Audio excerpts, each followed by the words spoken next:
Chapter 20. Now it happened on one of those days, as he taught the people in the temple and preached the gospel, that the chief priests and the scribes, together with the elders, confronted him and spoke to him, saying, Tell us, by what authority are you doing these things? Or who is he who gave you this authority? But he answered and said to them, I also will ask you one thing, and answer me. The baptism of John, was it from heaven or from men?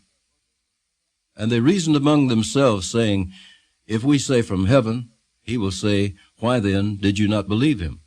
But if we say from men, all the people will stone us, for they are persuaded that John was a prophet.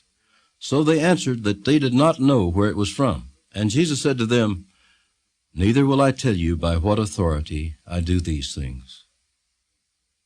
Then he began to tell the people this parable. A certain man planted a vineyard, leased it to vine dressers, and went into a far country for a long time. Now at vintage time he sent a servant to the vine dressers, that they might give him some of the fruit of the vineyard. But the vine dressers beat him and sent him away empty-handed. Again he sent another servant, and they beat him also, treated him shamefully, and sent him away empty-handed. And again he sent a third, and they wounded him also, and cast him out. Then the owner of the vineyard said, What shall I do? I will send my beloved son. Probably they will respect him when they see him. But when the vine dressers saw him, they reasoned among themselves, saying, This is the heir. Come, let us kill him, that the inheritance may be ours. So they cast him out of the vineyard and killed him. Therefore, what will the owner of the vineyard do to them? He will come and destroy those vine dressers and give the vineyard to others. And when they heard it, they said, Certainly not. Then he looked at them and said, What then is this that is written? The stone which the builders rejected has become the chief cornerstone. Whoever falls on that stone will be broken, but on whomever it falls, it will grind him to powder.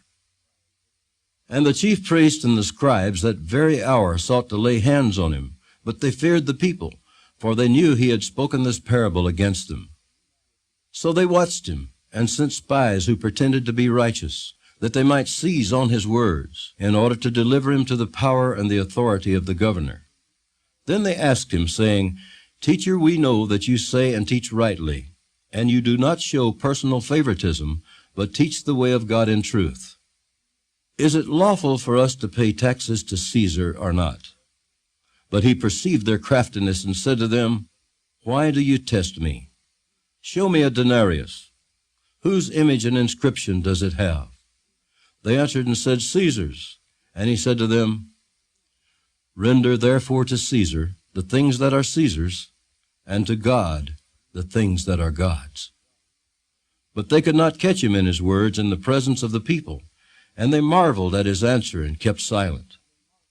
Then some of the Sadducees, who deny that there is a resurrection, came to him and asked him, saying, Teacher, Moses wrote to us that if a man's brother dies, having a wife, and he dies without children, his brother should take his wife and raise up offspring for his brother.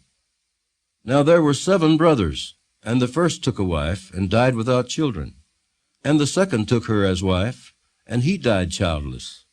Then the third took her, and in like manner the 7 also, and they left no children, and died. Last of all, the woman died also. Therefore, in the resurrection, whose wife does she become? For all 7 had her as wife. Jesus answered and said to them, The sons of this age marry and are given in marriage. But those who are counted worthy to attain that age and the resurrection from the dead neither marry nor are given in marriage, nor can they die any more, for they are equal to the angels and are sons of God, being sons of the resurrection. But even Moses showed in the burning bush passage that the dead are raised, when he called the Lord the God of Abraham, the God of Isaac, and the God of Jacob. For he is not the God of the dead, but of the living, for all live to him. Then some of the scribes answered and said, "Teacher, you have spoken well." But after that they dared not question him any more. And he said to them, "How can they say that the Christ is the son of David? Now David himself said in the book of Psalms, 'The Lord said to my Lord, sit at my right hand till I make your enemies your footstool.'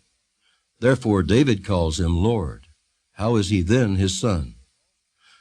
Then, in the hearing of all the people, he said to his disciples, "Beware of the scribes, who desire to go around in long robes, love greetings in the marketplaces, the best seats in the synagogues, and the best places at feasts, who devour widows' houses, and for a pretense make long prayers. These will receive greater condemnation.